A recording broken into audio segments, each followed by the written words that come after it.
ಹುಡುಗಿ ಹೆಸರು ಸತ್ಯ, ಗ್ಯಾರೇಜ್ ಮೆಕ್ಯಾನಿಕ್. ಒಂದು ಹುಡುಗಿ ಕತೆ ಮುಗಿಸೋಕೆ ನನ್ನನ್ನು ಅಲ್ಲಿಂದ ಕರೆಸಿದ್ರ? ನಿನ್ನನ್ನು ಇಲ್ಲಿಗೆ ಯಾಕೆ ಕರೆಸಿದ್ವಿ ಅನ್ನೋ ಚರ್ಚೆ ಬೇಕಾಗಿಲ್ಲ. ಸಾಯಿಸೋದೆ ನಿನ್ನ ಕೆಲಸ ಆದಮೇಲೆ ಟಾರ್ಗೆಟ್ ಯಾರಾದ್ರೆ ಪೇಮೆಂಟ್ ತಗೊಂಡು ಕೆಲಸ ಮುಗಿಸು. ಕೆಲಸ ಯಾವಾಗ ಆಗುತ್ತೆ?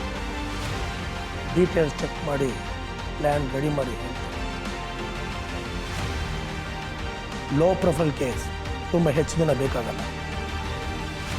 ಇನ್ನೆರಡು ದಿನದಲ್ಲಿ ಇವಳು ಸಾವಿನ ಸುದ್ದಿ ನಿಮ್ಮ ಟಿವಿಗೆ ಬೀಳುತ್ತೆ.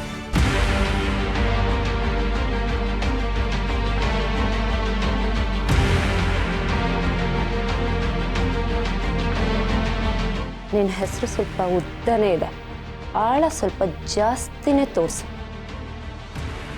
ಹೆಸರು ನೆನಪಿರಲಿ, ಸತ್ಯ.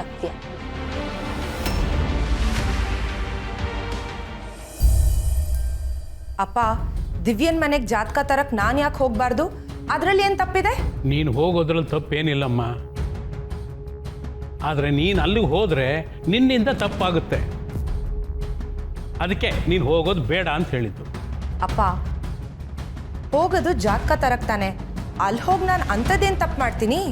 ಈಗಾಗಲೇ ನೀನು ನಿನ್ನ ಗಂಡ ಅಲ್ಲಿ ಹೋಗಿ ನಾವೆಲ್ಲ ತಲೆ ತೆಗ್ಸೋಗಿ ಮಾಡಿದ್ದೀರಲ್ಲ. ಹಳೆ ಮಾತೆಲ್ಲ ಈಗ ಯಾಕೆ ಬೇಕು? ಮತ್ತಿನ್ನೇನೆ, ಅಲ್ಲಿ ಹೋಗ್ಬಿಟ್ಟು ದುಡ್ಡು ಕಾಸಿನ ವಿಷಯದ ಬಗ್ಗೆ ಮಾತಾಡಿದಾರಲ್ಲ, ಅದು ಸಂಸ್ಕಾರನಾ?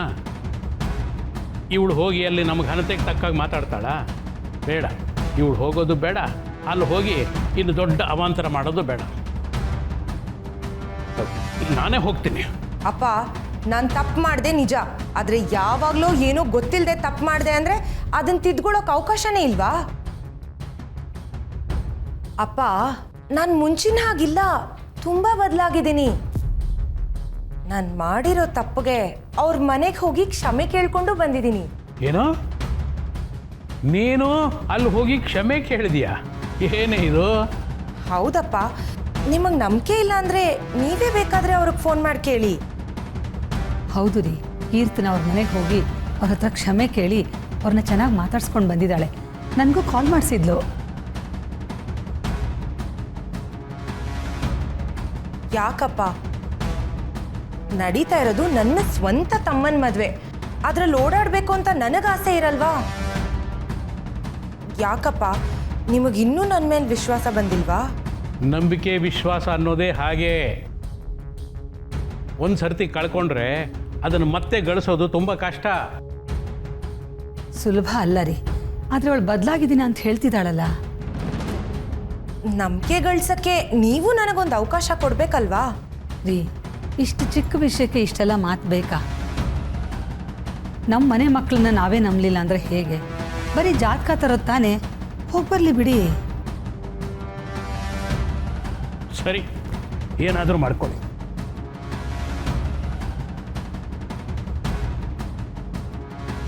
ನೋಡೆ, ಅಲ್ಲಿ ಹೋಗಿ ಬೇರೆ ಯಾವುದೇ ಅವಾಂತರ ಮಾಡಬೇಡ. ಬರೀ ಜಾತಕ ತಗೊಂಡು ಬಂದ್ಬಿಡು ಅಷ್ಟೇ. ನಿಮ್ಮ ಅಪ್ಪಂಗೆ ಬೇಜಾರು ಮಾಡಬೇಡ, ಗೊತ್ತಾಯ್ತಾ?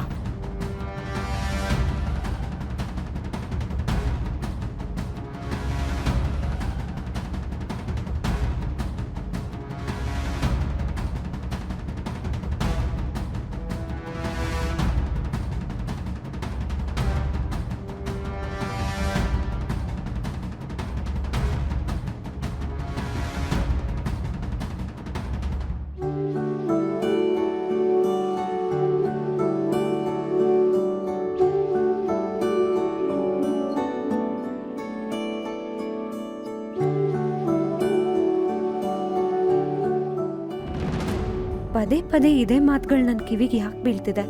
ನಾನು ನನ್ನ ಹೃದಯದ ಮಾತು ಕೇಳಬೇಕು ಅಂತನಾ? ಎಂತ ಒಳ್ಳೆ ಹುಡುಗ ಸತ್ಯ, ನಿನ್ ಬಗ್ಗೆ ಎಷ್ಟು ಕಾಳಜಿ ಇದೆ ನೋಡು. ಅಮೂಲ್ ಬೇಬಿ, ನಿನಗೆ ನನ್ನ ಮೇಲೆ ಎಷ್ಟು ಕಾಳಜಿ ಇದೆ ಅಂತ ನನಗೆ ಗೊತ್ತು. ಆದರೆ ಈಗ ಅಮ್ಮನ ಹತ್ರ ಹೋಗಿ ಏನು ಹೇಳೋದು ಬೇಡ. ಯಾಕೆ ಸತ್ಯ, ಎಷ್ಟು ದಿನ ಅಂತ ನಿನ್ ಮನೆಯಿಂದ ಹೊರಗಡೆ ಇರ್ತೀಯಾ? ಎಷ್ಟು ದಿನ ಅಂತ ನನಗೆ ಗೊತ್ತಿಲ್ಲ, ಆದರೆ ಅಮ್ಮ ನನಗೆ ಮನೆಯಿಂದ ಹೊರಗೆ ಹಾಕಿರೋದಕ್ಕೆ ಆ ಗಲಾಟೆ ಒಂದೇ ಕಾರಣ ಅಲ್ಲ ಅಮೂಲ್ ಬೇಬಿ. ಅದಕ್ಕೆ ಬೇರೆ ಬೇರೆ ಬೇಕಾದಷ್ಟು ಕಾರಣಗಳಿದೆ. ಆದರೆ ಅದನ್ನೆಲ್ಲ ಹೇಳೋ ಪರಿಸ್ಥಿತಿಲಿ ನಾನು ಇಲ್ಲ ಅಮೂಲ್ ಬೇಬಿ. ಆದ್ರೂ ಸತ್ಯ, ನೀನು ಈ ಥರ ಮನೆಯಿಂದ ಆಚೆ ಇದ್ರೆ ನಿನಗೆ ಕಷ್ಟ ಆಗಲ್ವಾ? ನೀನೇನು ಅಂಥ ದೊಡ್ಡ ತಪ್ಪು ಮಾಡಿದ್ಯಾ ಅಂತ ಇಷ್ಟೊಂದು ಶಿಕ್ಷೆ ಕೊಟ್ಟಿದ್ದಾರೆ. ಪರವಾಗಿಲ್ಲ ಅಮೂಲ್ ಬೇಬಿ, ಜೀವ ಕೊಟ್ಟಿರೋಳ್ಗೆ ಶಿಕ್ಷೆ ಕೊಡೋ ಅಧಿಕಾರನೂ ಇರುತ್ತೆ. ಇಷ್ಟು ದಿನಕ್ಕೆ ಪರಿಚಯ ಆಗಿರೋ ನಿನಗೆ ನಾನು ಮನೆಯಿಂದ ಹೊರಗಿರೋದು ಬೇಜಾರಾಗ್ತಿದೆ ಅಂದರೆ ನನ್ನ ಹೆತ್ತಿ ಸಾಕಿರೋ ಅಮ್ಮಂಗೆ ಎಷ್ಟು ನೋವಾಗಿರ್ಬೇಡ.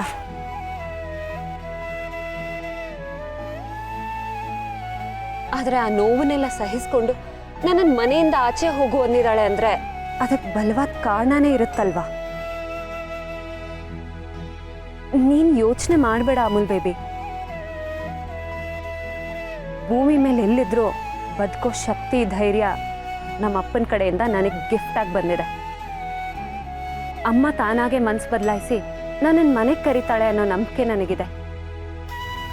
ಆಗ್ಲೇ ನಾನು ಮಾಡಿದ ತಪ್ಪಲ್ಲ ಅನ್ನೋ ಅರ್ಥ ಬರೋದು. ಈಗೇನಾದರೂ ಕಾಡಿ ಬೇಡಿ ನಾನು ಮನೆಗೆ ಹೋದ್ರೆ ನಾನು ತಪ್ಪು ಮಾಡಿದ್ದೀನಿ, ಅಮ್ಮ ನನಗೆ ಕ್ಷಮಿಸಿದಾಳೆ ಅನ್ನೋ ಥರ ಆಗೋಗುತ್ತೆ. ನನ್ನ ಹೋರಾಟ ತಪ್ಪಲ್ಲ ಅನ್ನೋದು ನನಗೆ ಗೊತ್ತು. ನಮ್ಮ ಅಪ್ಪ ಹೇಳ್ಕೊಟ್ಟಿರೋ ದಾರಿಲಿ ನಾನಿದ್ದೀನಿ. ಆ ದಾರಿ ಸರಿ ಅನ್ನೋದು ಅಮ್ಮಂಗೆ ಗೊತ್ತಾಗಬೇಕು ಅಷ್ಟೆ. ಅದಕ್ಕೆ ನೀನೀಗ ಅಮ್ಮನ ಹತ್ರ ಹೋಗಿ ಏನು ಮಾತಾಡಬೇಡ ಪ್ಲೀಸ್ ಅಮೂಲ್ ಬೇಬಿ. ಸರಿ ಸತ್ಯ, ನಿನ್ನಿಷ್ಟ. ಆದರೂ ನಿನ್ಗೊಂದು ವಿಷಯ ಹೇಳ.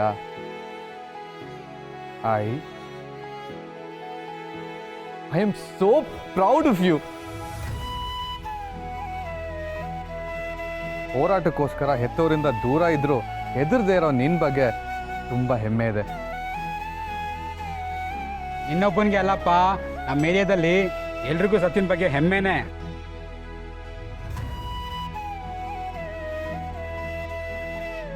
ಸರಿ, ನೀವು ಹೊರಡಿ, ನನಗೆ ಸ್ವಲ್ಪ ಕೆಲಸ ಇದೆ. ಎಲ್ರಿಗೂ ಒಳ್ಳೇದು ಮಾಡೋ ನಿನಗೆ ಒಳ್ಳೇದೇ ಆಗತ್ತೆ. ಆದಷ್ಟು ಬೇಗ ನೀನು ಮನೆಗೆ ಹೋಗಾಗ್ಲಿ ಅಂತ ಆ ದೇವ್ರ ಹತ್ರ ಕೇಳ್ಕೊತೀನಿ.